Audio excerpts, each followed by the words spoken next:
છેલ્લા 11 વર્ષમાં દેશમાંથી 27 કરોડ ભારતીયોને ગરીબી રેખામાંથી બહાર લાવવામાં મોદી સરકારને સફળતા મળી છે। જી હા, 11 વર્ષમાં 27 કરોડ ભારતીયો ગરીબી રેખામાંથી બહાર આવી ગયા છે। વર્લ્ડ બેંકના લેટેસ્ટ રિપોર્ટમાં આ વાત સામે આવી છે। વર્લ્ડ બેંકના તાજા અહેવાલ પ્રમાણે પ્રધાનમંત્રી મોદી દેશની દારૂણ ગરીબી સામેનો જંગ જીતવામાં પણ સફળ થયા છે। 2014 પહેલા દેશનો એક્સ્ટ્રીમ પોવર્ટી રેટ 27.1% હતો, જે ઘટીને હવે 5.3% પર આવી ગયો છે। એટલે કે પ્રધાનમંત્રી નરેન્દ્ર મોદીએ દેશનું શાસન સંભાળ્યું ત્યારે ભારતમાં 34.44 કરોડ લોકો અત્યંત ગરીબી રેખા નીચે હતા।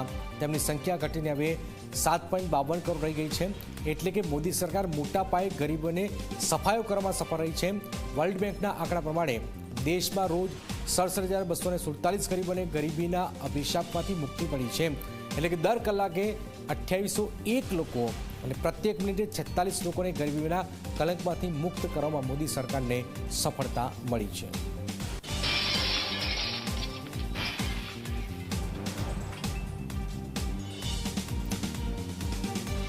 મોદી રાજમાં ભારતમાં ગરીબીનો મોટા પાયે સફાયો થયો છે।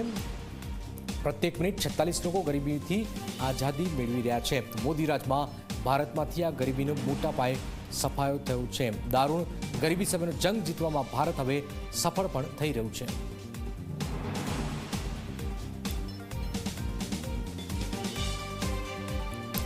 હવે અત્યંત ગરીબો હોય તેવા ફક્ત 7.52 કરોડ લોકો છે।